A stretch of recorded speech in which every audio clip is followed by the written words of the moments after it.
Se porte globalement bien, mais le SDF se serait porté mieux si les différentes difficultés que traverse le Cameroun avaient connu un heureux aboutissement. Bon, malheureusement, ce n'est pas le cas et bon voilà, donc nous sommes obligés, n'est-ce pas, de moduler notre fonctionnement ainsi que nos différentes stratégies, n'est-ce pas, en fonction de l'évolution de la situation dramatique que nous vivons dans le pays, notamment dans les régions du nord-ouest et du sud-ouest.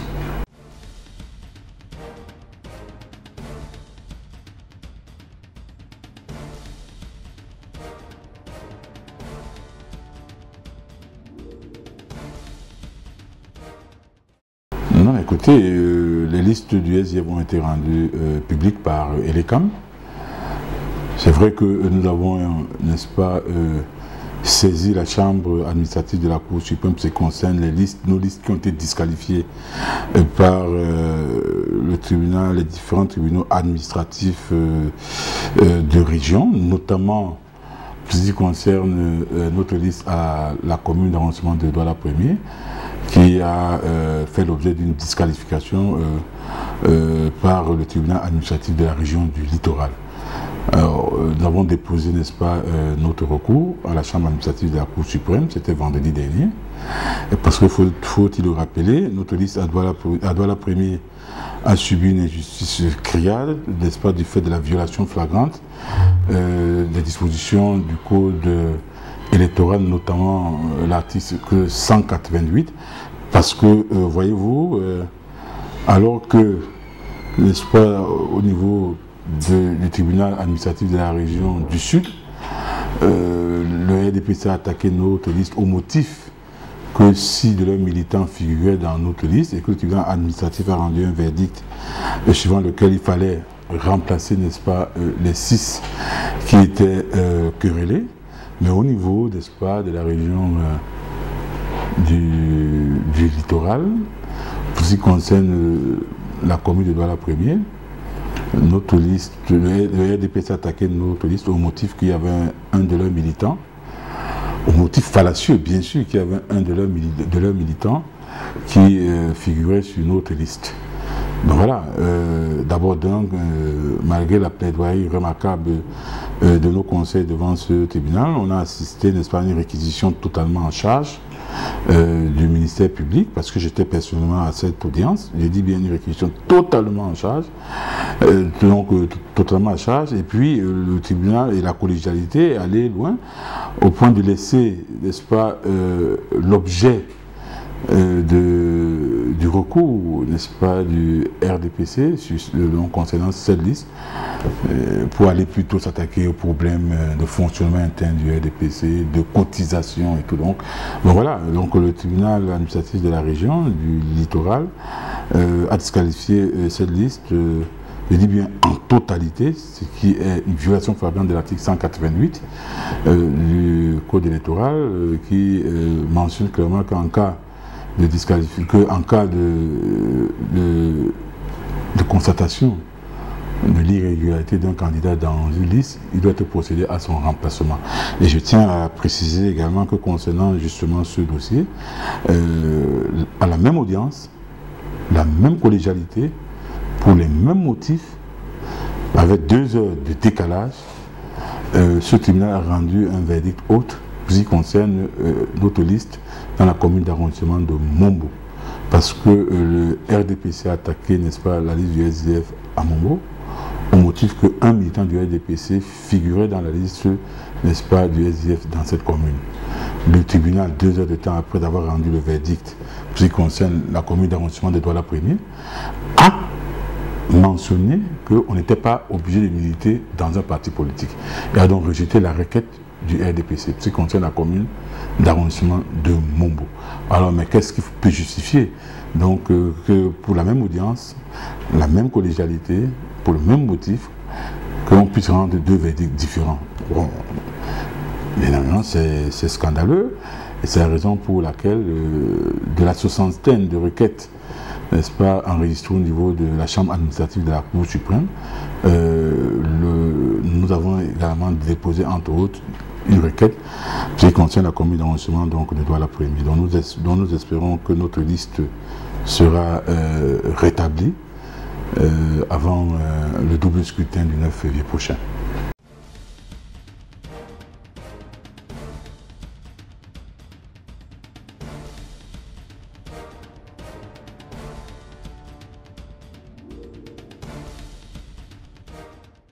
Mais écoutez, d'abord nous avons appris ça par voie de réseaux sociaux, puisque pour ceux qui ont parcouru les réseaux sociaux, ils ont bien évidemment constaté que il y avait des documents qui ont été brandis dans ce sens, c'est-à-dire qui mentionnaient la résignation de certains de nos candidats aux municipales dans les régions du nord-ouest et du sud-ouest. Tout d'abord, je tiens à préciser qu'il faut être de mauvaise foi pour ne pas tenir compte du contexte qu'ici à l'heure actuelle. Parce que voyez-vous, ce sont des militants du SDF. Ils ont volontairement, n'est-ce pas, constitué leur dossier de candidature. La liste a été, n'est-ce pas, déposée à Elekam. Et Elekam, bien évidemment, après le contentieux préélectoral, du moins pour ce qui concerne les arrondissements concernés, a rendu public, n'est-ce pas, les listes qui devaient compétir. Et c'est à ce moment-là que subitement dans les réseaux sociaux, on a pu observer que leur démission avait été postée. Bon, c'est clair qu'un esprit qui n'est pas doté de mauvaise foi peut se poser d'abord une question simple. Pourquoi depuis la publication de la liste par Elekam, dès que Elekam a publié cette liste, pourquoi immédiatement après, ceux dont on dit qu'ils ont démissionné entre guillemets n'ont pas crié leur ras-le-bol, ne sont pas montés au créneau pour dénoncer le fait que leur nom était dans la liste. Non, c'est des militants convaincus du SDF. C'est des militants, c'est des soldats du SDF. Quand je parle de soldats, c'est des soldats de la démocratie. Et bien évidemment, si ces listes-là ont été rendues publiques dans les réseaux sociaux, et si ce sont eux qui les ont publiées, et ça veut dire tout simplement qu'ils l'ont fait parce qu'ils étaient contraints de le faire, parce que, bien évidemment, nous avons dit clairement que nous saurions transformer nos militants en chair à canon. Ils l'ont fait, ça, il faut le dire clairement ici, par instinct de survie. Et voyez-vous, nous ne pouvons leur faire aucun reproche là-dessus, parce que nous savons très bien comment les bandes armées sévissent de ce côté, comment les extrémistes sévissent de ce côté. Et bien évidemment, c'est-à-dire que nous sommes peinés. C'est vrai qu'ils sont une dizaine, ce n'est pas rien, mais ce n'est pas fort significatif au regard du nombre global, n'est-ce pas, de nos militants qui sont en compétition dans ces deux régions du nord-ouest et du sud-ouest.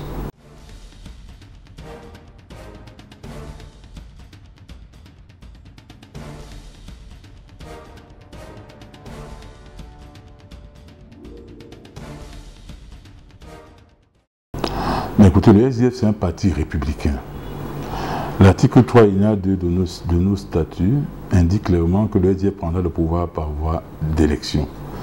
C'est la raison pour laquelle nous participons régulièrement aux différentes élections qui sont organisées depuis, du moins, cette disposition, cet article 3 alinéa 2 a été acté, n'est-ce pas, en 97.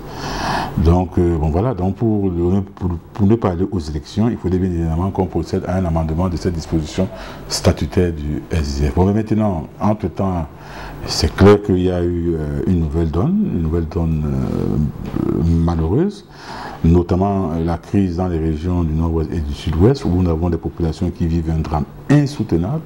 Le bilan parle de lui-même, plus de 3000 morts, près de 400 villages rasés, 65 000 réfugiés, n'est-ce pas, du côté du Nigeria, et plus de 600 000 déplacés internes. Bon, mais ce n'est pas du fait du SDF. C'est vrai que la situation est préoccupante, elle est même inquiétante. Mais une chose est sûre, c'est quoi? C'est que le SDF a clairement indiqué qu'il n'a pas vocation à transformer ses militants en chair à canon. Le SDF a déposé des listes, n'est-ce pas, sur l'ensemble, sur l'étendue du territoire. Et dans les régions du nord-ouest et du sud-ouest, le SDF a également déposé des listes. C'est clair que la situation est préoccupante, comme je l'ai dit. Mais une chose est sûre, c'est quoi? C'est qu'il n'appartient pas au SDF de créer les conditions idoines pour la tenue normale des élections dans ces deux régions. Cette tâche incombe à l'État du Cameroun qui a des missions régaliennes constitutionnellement inscrites qui indiquent clairement que l'État a en charge la protection des personnes et des biens. Donc c'est une mission qui incombe à l'État. Le SDF observe, le SDF reste attentif, n'est-ce pas, sur les moyens qui sont déployés par l'État dans ces deux régions du sud-ouest et du nord-ouest. Et le SDF, n'est-ce pas, avisera le moment venu s'il participera dans ces régions du nord-ouest et du sud-ouest. Mais une chose est sûre, donc c'est quoi? C'est que le SDF n'a pas retiré ses listes dans le nord-ouest et le sud-ouest.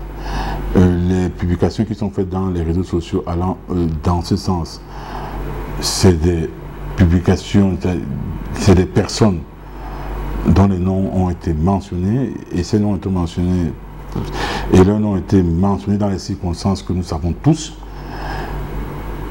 Ils l'ont fait, n'est-ce pas, par contrainte et par instinct de survie. Bon, ben, maintenant, la question que l'on a en droit de se poser est celle de savoir pourquoi c'est seulement les candidats du SDF ainsi que les hauts cadres et le président national qui sont attaqués dans les deux régions du nord-ouest et du sud-ouest. C'est une question importante à laquelle il va falloir apporter une réponse claire. Et comme dans toute enquête criminelle, la première question qu'on se pose est à qui profite le crime. On se doit également de se poser la question de savoir à qui profitent les multiples menaces et intimidations. Ça profite bien évidemment aux bandes armées. Ça profite à ceux qui ne veulent pas que les élections se tiennent. Ça, c'est une évidence. Ces intimidations et ces actes barbares qui sont perpétrés contre nos candidats, c'est clair que c'est pour atteindre cet objectif. Mais il y a également que on doit à la réalité se poser la question de savoir également qui en tire le bénéfice politique. Et à cette deuxième question, le bénéfice politique au cas où le SDF ne se présente pas dans les régions nord-ouest et du sud-ouest, c'est le RDPC, c'est le parti État. Et c'est le lieu ici pour moi de me poser la question de savoir pourquoi, alors que le SDF est l'unique parti politique avoir fait de la crise anglophone une de ses priorités majeures, de la résolution de la crise anglophone une de ses priorités majeures, alors que le SDF est l'unique parti politique avoir tempêté au niveau des institutions, notamment au niveau du Parlement. Quand je parle du Parlement, je parle notamment de l'Assemblée nationale, où depuis le déclenchement de la crise dans ces deux régions, nos députés ont martelé à chaque session qu'il fallait inscrire la question anglophone à l'ordre du jour. La majorité obèse du RDPC a refusé, au point où en novembre 2017, nos députés ont été obligés de faire l'opération Blocus qui a fait le tour du monde. On a vu nos parlementaires monter au perchoir, empêcher que l'ordre du jour soit donc déroulé tel que le RDPC voulait l'entendre. Pourquoi alors que le SDF l'a fait? Pourquoi alors que le RDPC a refusé que soit inscrite à l'ordre du jour du Parlement la question anglophone, alors que les députés du RDPC n'ont pas daigné lever le petit doigt chaque fois que les députés du SDF, n'est-ce pas, portaient cette question, c'est-à-dire à l'Assemblée. Pourquoi les députés du RDPC ne sont pas attaqués? Pourquoi les candidats du RDPC ne sont pas attaqués dans ces deux régions? Mais il faut se poser ces questions. Quand je dis les extrémistes, ceux qui nous prennent en otage, ceux qui organisent, n'est-ce pas, des actes répugnants, n'est-ce pas, dans la République, au point de séquestrer, au point de prendre en otage nos militants. Quand je dis ceux-là doivent être clairement identifiés, la réponse est là. Pourquoi ils ne sont pas attaqués? Pourquoi? Il faut que les Camerounais se posent cette question. Et pour ceux qui ont lu le livre Les crimes de la République, ils peuvent comprendre que ceux qui sont en train de perpétrer ces actes-là d'intimidation, de séquestration, peuvent ne pas seulement se situer dans le camp des bandes armées, ou alors de ce qu'on appelle les Amba Boys. Il n'est pas exclu qu'ils se trouvent dans l'ordre régnant. Parce que si cette séquestration se faisait, n'est-ce pas, ou alors si cette séquestration était organisée, c'est-à-dire que de façon collective, où on se disait, ok, tous ceux qui veulent aller aux élections, on doit, n'est-ce pas, les menacer. On aurait vu les députés du RDPC être menacés. On aurait vu donc les candidats au municipal du RDPC être menacés. S'ils ne sont pas, que ce ne sont que les militants du SDF, il faut se poser la question. Mais le SDF, c'est un parti républicain. Pour le SDF, la République est au-dessus de tous. La République est au-dessus du SDF. La République au-dessus des intérêts du SDF. Le SDF a été clair dans sa position. Nous voulons le fédéralisme et la sécession est à proscrire. Donc, vous comprenez très bien que pour le reste, le SDF est vigilant. Le SDF observe ce qui se passe. Le régime de Yaoundé fait mention officiellement de ce que ces élections, n'est-ce pas, vont se dérouler dans une relative accalmie. Nous attendons de voir. Mais une chose est sûre, nous ne transformerons pas nos militants en chair à canon. Parce que, voyez-vous, en stratégie de guerre, on dit un soldat mort, c'est un soldat inutile. Nous comprenons nos militants qui sont séquestrés, nos militants qui procèdent à la résignation par instinct de suivi. C'est les soldats de la démocratie, c'est les soldats pour un Cameroun meilleur et nous ne voulons pas les perdre. Donc nous sommes solidaires de ce qui leur arrive. C'est des épreuves difficiles dans la vie tout court, c'est des épreuves difficiles en politique et nous espérons que leurs vies seront sauves. Mais une chose est sûre, c'est quoi? C'est que les responsabilités doivent être clairement dégagées par rapport à ce qui se passe de ce côté-là.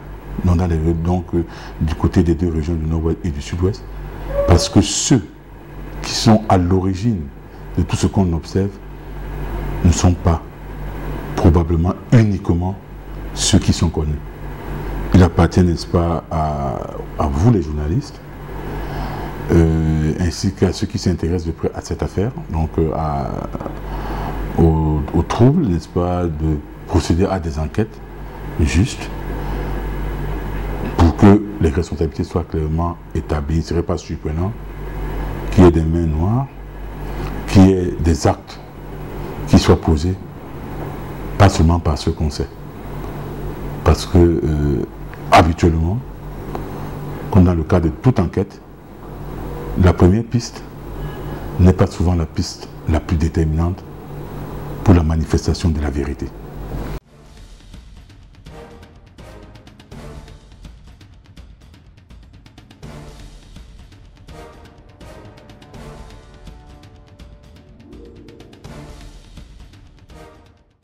Mais écoutez, c'est simple, nous ne pouvons pas aller souhaiter les vœux, n'est-ce pas, au président de la République quand du côté des régions du Nord-Ouest et du Sud-Ouest, les gens n'ont même pas où dormir. Quand des enfants sont en forêt, il pleut sur eux, il fait soleil sur eux, ils dorment, n'est-ce pas, sur des feuilles quelconques. Nous ne pouvons pas aller souhaiter les vœux au président de la République quand, n'est-ce pas, nous avons encore 60 000 réfugiés du côté du Nigeria, quand nous avons 400 villages qui sont brûlés. C'est vrai que le président de la République, c'est une institution, mais à partir du moment où le président de la République n'a pas accédé, n'est-ce pas, à nos demandes républicaines dans le cadre de la résolution rapide et efficiente de cette crise, à savoir instaurer le fédéralisme, à savoir faire en sorte que la paix revienne dans ces deux régions du Nord-Ouest et du Sud-Ouest, il est moralement difficile pour nous d'aller sacrifier à un pareil rituel qui, sous d'autres cieux, est un rituel républicain. Donc voilà, nous ne boudons pas l'institution de la présidence de la République, mais nous sommes davantage concentrés ailleurs. Parce que ce qui se passe ailleurs dans ce pays est plus important que tout ce cérémonial qu'on a vu à la faveur de la remise des vœux au président de la République. Donc voilà, et ce n'est pas la première fois que nos députés, non que le SDF ne part pas à la remise des vœux. Il est clair que le SDF a d'autres priorités. Parce que voyez-vous, le SDF c'est un front, comme son nom l'indique, Front social-démocratique front. Et le président de la République gagnera à comprendre une chose, c'est quoi? C'est qu'on ne gouverne pas pour soi-même. On ne gouverne pas pour ses partisans. On gouverne pour son peuple. Et quand on gouverne pour son peuple, la situation dans laquelle nous vivons impose qu'il y ait un véritable dialogue sincère. C'est vrai qu'il y a eu le grand dialogue national qui a été organisé, dont nos attentes n'ont pas été totalement actées, n'ont presque pas été actées. Nous le savons tous bien, mais nous ne rêvons pas. Connaissant la nature autiste et condescendante, et parfois même méprisante de ceux qui nous gouvernent. Mais chose est sûre, c'est quoi? C'est que nous avons obtenu ce que nous avons pu obtenir de ce côté-là. On a parlé par exemple du statut spécial. Nous avons souhaité que le fédéralisme soit acté parce que nous sommes convaincus que si le fédéralisme avait été acté au cours du grand dialogue national, la paix serait revenue rapidement et de façon efficiente dans les deux régions du Nord-Ouest et du Sud-Est. Ça n'a pas été le cas. De toutes les façons, nous savons que le président de la République a agi le 31 décembre comme un chef de guerre. On dit qu'il est le commandant en chef des forces armées. Son discours a été musclé. Mais en même temps, nous ne perdons pas de vue qu'en tant qu'institution, rien n'indique que les négociations ne soient pas en train d'être déroulées. Personne ne sait, mais on aurait souhaité que tout le monde soit associé, n'est-ce pas, à la résolution de ce conflit qui n'a que trop duré. On finira par s'asseoir. Les décisions opportunes et idoines, j'espère qu'on finira par accéder à cela, parce que quelles que soient les guerres qui existent, on finit toujours par s'asseoir. Je ne connais pas une guerre qu'on a pu résoudre sans que les différents protagonistes ne s'asseyent. Donc, voilà, la priorité pour le SDF est à la résolution de cette crise dans le Nord-Ouest et le Sud-Ouest. La priorité du SDF est également au retour à la paix dans ces deux régions. La priorité du SDF n'est pas d'aller souhaiter les vœux au président de la République.